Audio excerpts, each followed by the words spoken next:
നമസ്കാരം, എല്ലാവർക്കും TV9 മലയാളത്തിന്റെ ഏറ്റവും പുതിയ വീഡിയോയിലേക്ക് സ്വാഗതം. നമ്മുടെ സംസ്ഥാനത്ത് കഴിഞ്ഞ കുറച്ച് ദിവസങ്ങളായിട്ട് വിവാദങ്ങൾ പല പല വിവാദങ്ങളുണ്ട്. സോഷ്യൽ മീഡിയയിലെ വിവാദങ്ങളുണ്ട്, രാഷ്ട്രീയപരമായ വിവാദങ്ങളുണ്ട്. ഇന്ന് സ്വാതന്ത്ര്യദിനത്തോടനുബന്ധിച്ച് വന്ദേ മാതരം പാടുന്നത് അനുബന്ധിച്ചുള്ള വിവാദങ്ങളുണ്ട്. ഇങ്ങനെ പല വിവാദങ്ങളും നിൽക്കുമ്പോഴും അടുത്തിടെ ചർച്ചയാവുന്നതും വലിയ രീതിയിൽ മുൻ സർക്കാരിനെ പിടിച്ചുലയ്ക്കാൻ സാധ്യതയുള്ള ഒരു വിവാദവും കൂടിയാണ്. ഈ വിവാദങ്ങളാണ്, ഈ വിവാദത്തിന് തുടക്കമാണ് ഈ ആഴ്ചയിൽ ആരംഭിച്ചത്. മറ്റൊന്നുമല്ല, കേരളത്തിലേക്ക് മെസ്സി വരുന്നത് സംബന്ധിച്ചിട്ടുള്ള ഏകദേശം 100 മുതൽ 150 കോടി രൂപയുടെ ഒരു തട്ടിപ്പ് നടന്നിട്ടുണ്ട് എന്ന് പുതിയ സർക്കാർ, വി ഡി സതീശൻ സർക്കാരിന്റെ കീഴിലുള്ള കായിക വകുപ്പ് നൽകിയ പുതിയ റിപ്പോർട്ടിൽ, അല്ലെങ്കിൽ ഒരു പ്രാഥമിക റിപ്പോർട്ടിൽ ഒരു സംശയം സൂചിപ്പിച്ചിട്ടുണ്ട്. അതുമായി ബന്ധപ്പെട്ടുള്ള അന്വേഷണവും അത് സംബന്ധിച്ചിട്ടുള്ള ഏറ്റവും പുതിയ കാര്യങ്ങളാണ് ഇന്നത്തെ വീഡിയോ നമ്മൾ സംസാരിക്കാൻ പോകുന്നത്. എന്താണ് ഈ മെസ്സി വരുന്നത് സംബന്ധിച്ചുള്ള വിവാദം? അതായത് നമ്മൾ നോക്കുമ്പോൾ ഒരു സ്പോൺസർ വരുന്നു, അത് സ്പോൺസർ മുന്നോട്ട് വരുന്നു മെസ്സിയെ കേരളത്തിൽ എത്തിക്കാൻ, അല്ലെങ്കിൽ മെസ്സിയല്ല, അർജന്റീന ടീമിനെ കേരളത്തിലേക്ക് എത്തിക്കും. ഇന്ത്യയുമായിട്ടല്ലായിരുന്നു, കൊച്ചിയിലെ ജവഹർലാൽ നെഹ്റു സ്റ്റേഡിയത്തിൽ ഇന്ത്യയുമായിട്ടല്ല, ഓസ്ട്രേലിയ മറ്റ് ഏതെങ്കിലും രാജ്യവുമായിട്ട്, ഓസ്ട്രേലിയ എന്ന അവസാനം പേര് വന്നത്, ഇങ്ങനെ ഒരു ടീമുമായിട്ട് മത്സരം നടത്തി ഒരു വമ്പൻ ഒരു പദ്ധതി എന്ന രീതിയിൽ കഴിഞ്ഞ LDF സർക്കാരിന്റെ കീഴിൽ ബി അബ്ദുൾ റഹ്മാൻ മന്ത്രിയായിരുന്ന സമയത്ത് പ്രഖ്യാപിക്കും, ഒരു സ്പോൺസർ എത്തുകയും ചെയ്തു. ആ സ്പോൺസർ സംബന്ധിച്ചുള്ള പല വിവാദങ്ങളും കാര്യങ്ങളും അതിനിടയിൽ ചർച്ചയായിരുന്നെങ്കിലും പിന്നെ അവസാന നിമിഷം അവർ കൊണ്ടുവരും. പിന്നെ മെസ്സി വരുമെന്ന് പറഞ്ഞു, മെസ്സി വന്നിട്ടില്ല. അടുത്ത ലോകകപ്പ് കഴിഞ്ഞു, വിൻഡോയുടെ പ്രശ്നം, മറ്റു പ്രശ്നം, അങ്ങനെയൊക്കെ ആയിരുന്നു. അവസാനം മെസ്സിയും വന്നില്ല, അർജന്റീനയും വന്നില്ല, ആരും വന്നില്ല. അപ്പോഴാണ് പുതിയ സർക്കാർ അധികാരത്തിൽ വരികയും ചെയ്തു. കായിക വകുപ്പ് സ്പെഷ്യൽ സെക്രട്ടറിയായി N പ്രശാന്ത് നൽകിയ പ്രാഥമിക റിപ്പോർട്ട് അനുസരിച്ച് വരുമ്പോൾ ഈ സംഭവത്തിൽ ഇങ്ങനെ ഒരു മെസ്സി വരും എന്ന് പറഞ്ഞുകൊണ്ട് മുൻ സംസ്ഥാന സർക്കാരിന്റെ രണ്ടാം പിണറായി വിജയൻ സർക്കാരിന്റെ കായിക വകുപ്പിൽ മായി ബന്ധപ്പെട്ട ചില വിവാദങ്ങളും മറ്റു സംഭവങ്ങളൊക്കെ ഉടലെടുത്തിരിക്കുന്നത്. എന്താണ് ഇത് സംബന്ധിച്ചുള്ള വിവാദങ്ങൾ എന്തൊക്കെയാണെന്ന് പറയാം. അപ്പം ഇത് സംബന്ധിച്ച് മുഖ്യമന്ത്രി വി ഡി സതീശൻ നൽകിയ ഒരു വാർത്താ സമ്മേളനത്തിൽ പറയുന്ന കാര്യങ്ങൾ എന്ന് പറഞ്ഞാൽ, ഈ പറയുന്ന കായിക വകുപ്പ് സ്പെഷ്യൽ സെക്രട്ടറി N പ്രശാന്ത് നൽകിയ റിപ്പോർട്ട് അനുസരിച്ച്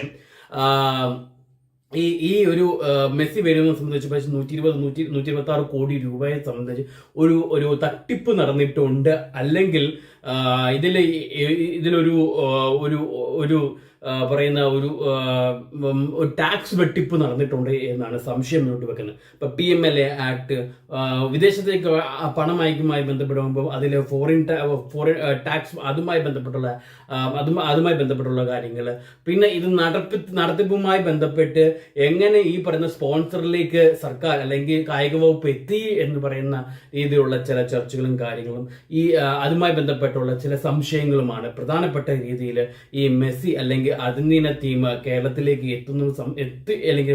എത്തുമെന്ന് പറഞ്ഞുകൊണ്ടുള്ള ആ അന്നത്തെ അല്ലെങ്കിൽ അതുമായി ബന്ധപ്പെട്ട് ഉള്ള വിവാദങ്ങൾ ഇന്ന് എത്തി നിൽക്കുന്നത്.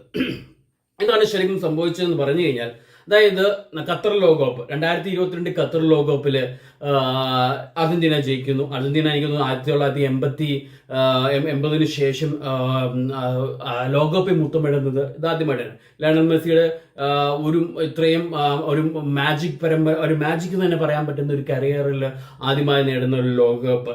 എല്ലാവരും അർജന്റീന ആരാധകർ ഏറ്റവും കൂടുതൽ പ്രതീക്ഷ. നമുക്ക് എല്ലാവർക്കും അറിയാം, ഖത്തർ ലോകകപ്പ് തന്നെ മലയാളക്കരയിൽ ഏറ്റവും വലിയൊരു ആവേശം സൃഷ്ടിച്ചത്. കാരണം നമുക്കറിയാം, നിരവധി പേര് ഖത്തറിലോ ഈ പറയുന്ന ഗൾഫ് രാജ്യം, ഖത്തർ ഉൾപ്പെടെയുള്ള ഗൾഫ് രാജ്യങ്ങളിൽ നമ്മുടെ മലയാളി ആരാധകർ അല്ലെങ്കിൽ മലയാളികൾ അവിടെ പ്രവർത്തിക്കുന്നു. അവർക്കൊക്കെ ഈ പറയുന്ന ഫുട്ബോൾ ലോകകപ്പ് മത്സരങ്ങൾ നേരിട്ട് കാണാനുള്ള അവസരം ഈ ഖത്തർ ലോകകപ്പിലുണ്ട്. അപ്പം അതിന്റെ ആവേശം ഇങ്ങ് കേരളക്കരയിലും അലയടിച്ചിട്ടുണ്ടായിരുന്നു. ഈ പ്രാവശ്യത്തെ ലോകകപ്പിനും അത് ഒട്ടും, ഈ 2026 ലോകകപ്പിൽ അത് ഒട്ടും കുറഞ്ഞിട്ടൊന്നുമില്ല. അപ്പം ലോകകപ്പ് നമുക്കറിയാം, അർജന്റീന ടീമിനെ നമുക്കറിയാം, ലയണൽ മെസ്സിയെ നമുക്കറിയാം. അപ്പൊ ഇത്തരത്തിൽ വരുന്ന ഇത്രയും ഒരു ആവേശജനമായ രീതിയിൽ ഇത്രയും രീതിയിൽ ഒരു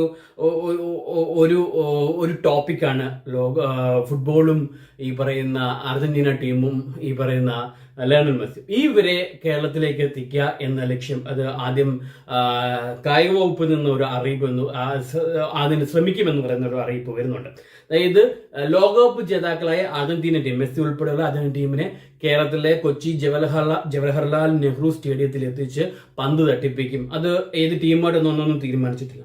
ഇത് സംബന്ധിച്ച് എത്തിക്കാൻ ഒരു സ്പോൺസറെ എത്തിക്കുന്നു. ആദ്യം മറ്റൊരു ഗ്രൂപ്പിന്റെ പേരിലായിരുന്നു. പിന്നീടാണ് RBC എന്ന് പറയുന്ന ഒരു ഗ്രൂപ്പ്, ഒരു ബ്രോഡ്കാസ്റ്റിംഗ് കമ്പനി, ഒരു സ്വകാര്യ ടെലിവിഷൻ കമ്പനിയാണ്. ഈ ടെലിവിഷൻ കമ്പനിയുടെ എം ഡി ആയ ആൻഡോ അഗസ്റ്റിൻ, അല്ലെങ്കിൽ ആൻഡോ അഗസ്റ്റിൻ, പിന്നെ അതേപോലെ തന്നെ അവരുടെ തന്നെ ഉടമസ്ഥയിലുള്ള ആൻഡോ അഗസ്റ്റിന്റെ സഹോദരങ്ങളായിട്ടുള്ള മറ്റ് അഗസ്റ്റിൻ സഹോദരന്മാരാണ് ഈ പറയുന്ന സ്പോൺസർഷിപ്പിലേക്ക് വരുന്നത്.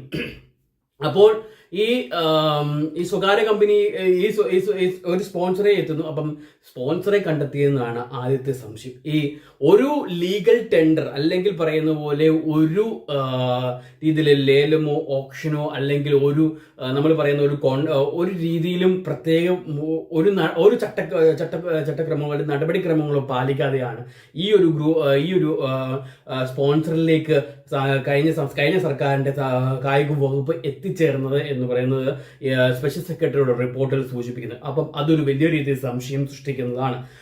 രണ്ടാമത്തെ കാര്യം എന്ന് പറയുന്നത്, ഇതിനുമായി ചെലവിട്ട് ഈ പറയുന്ന സ്പോൺസർ തന്നെ മെസ്സി വരാതെ വന്നപ്പോൾ അല്ലെങ്കിൽ അർജന്റീന ടീം വരാതെ വന്നപ്പോൾ ഏകദേശം 120 കോടി രൂപയുടെ നഷ്ടമുണ്ടായി എന്ന് പറയുന്നുണ്ട്. അപ്പൊ ആ കോടി അത് ഏത് രീതിയിലുള്ള, അത് എങ്ങനെയാണ് അല്ലെങ്കിൽ ഏത് രീതിയിലാണ് ആ നഷ്ടം എന്ന് പറയുന്നത് ഇവർ മറ്റു രീതിയിലെങ്കിലും ഉപയോഗിച്ചിട്ടുണ്ടോ എന്ന് സംശയം ഈ പറയുന്ന കായിക വകുപ്പ് സെക്രട്ടറിയുടെ അല്ലെങ്കിൽ കായിക വകുപ്പിന്റെ റിപ്പോർട്ടിൽ സംശയമായിട്ട് സൂചിപ്പിക്കുന്നുണ്ട്. പിന്നെയുള്ള ഒരു കാര്യം എന്ന് പറയുന്നത്, എന്ത് അടിസ്ഥാനത്തിലാണ് അല്ലെങ്കിൽ ഏത് ഘട്ടത്തിലാണ് ഈ പറയുന്ന സ്പോൺസറെ തിരഞ്ഞെടുത്തതെന്നും അതുമായി ബന്ധപ്പെട്ടുള്ള മറ്റ് മാനദണ്ഡങ്ങൾ എന്തുകൊണ്ട് പാലിക്കാതെ വന്നിട്ടുള്ള കാര്യം. ഇപ്പം ഏറ്റവും പുതിയ റിപ്പോർട്ട് അനുസരിച്ചും സ്പോൺസർ തന്നെ പറഞ്ഞിട്ടുള്ള ഒരു ഫീസ് ഏജന്റ് അല്ലെങ്കിൽ അർജന്റീന ടീമോടുള്ള ഏജന്റ് ഇപ്പം FBI എന്ന് പറഞ്ഞു കഴിഞ്ഞാൽ യുഎസിന്റെ അന്വേഷണ ഏജൻസിയായ FBI അന്വേഷണത്തിന്റെ അതിന്റെ സർക്കിളിലാണ് നിൽക്കുന്നതെന്ന് പറയുന്നു. അപ്പോൾ ഈ രീതിയിൽ അല്ലെങ്കിൽ അവരുടെ റഡാറിൽ തന്നെയാണ് അന്വേഷണത്തിന് ഏകദേശം $300 മില്യൺ ഒരു സംശയത്തിന് നിഴലിലാണ് ആ ടിക്കറ്റിംഗ് ഏജന്റ് ചെയ്യുന്നത്. ഇപ്പം അത് ഏറ്റവും പുതിയ റിപ്പോർട്ടാണ്. പിന്നെ ഉള്ളത് ഈ പറയുന്ന GST വകുപ്പുമായി ബന്ധപ്പെട്ടുള്ള അന്വേഷണം വരാൻ സാധ്യതയുണ്ട്. EDക്ക് എൻഫോഴ്സ്മെന്റ് ഡയറക്ടർ, കാരണം വിദേശത്തേക്ക് പണം അനുവദിച്ചിട്ടുണ്ട്. ഇപ്പം ഇതുമായി ബന്ധപ്പെട്ട് വിശദീകരണവുമായിട്ട് ഈ സ്പോൺസർ തന്നെ മുന്നോട്ട് വന്നിട്ടുണ്ട്. യാതൊരു തരത്തിലുള്ള നടപടിക്രമങ്ങളും പാലിക്കാതെ അല്ല, കൃത്യമായ നടപടിക്രമങ്ങൾ പാലിച്ചുകൊണ്ട് തന്നെയാണ് എല്ലാ അർജന്റീന ടീമിനെ കേരളത്തിലേക്ക് എത്തിക്കാൻ ശ്രമിച്ചിട്ടുള്ളത് എന്ന രീതിയിൽ പറയുന്നു.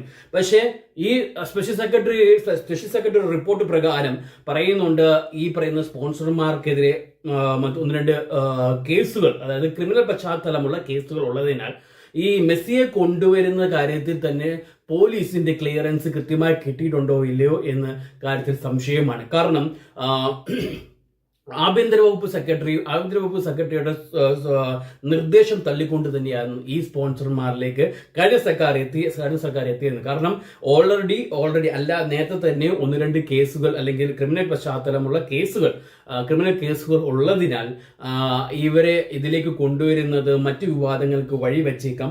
അതുമല്ല, മെസ്സി വരുമോ അല്ലെങ്കിൽ അർജന്റീന ടീം വരുമോ എന്ന കാര്യത്തിൽ ഉറപ്പുമില്ല എന്ന് അന്ന് ആഭ്യന്തര വകുപ്പ് സെക്രട്ടറി സർക്കാരിന് നൽകിയിട്ട് ഉള്ള നിർദ്ദേശവും ഈ പറയുന്ന സ്പെഷ്യൽ സെക്രട്ടറിയുടെ റിപ്പോർട്ടിൽ സൂചിപ്പിക്കുന്നുണ്ട്. PMLA ആക്ട്, GST തട്ടിപ്പ്, പിന്നെ അതേപോലെ തന്നെ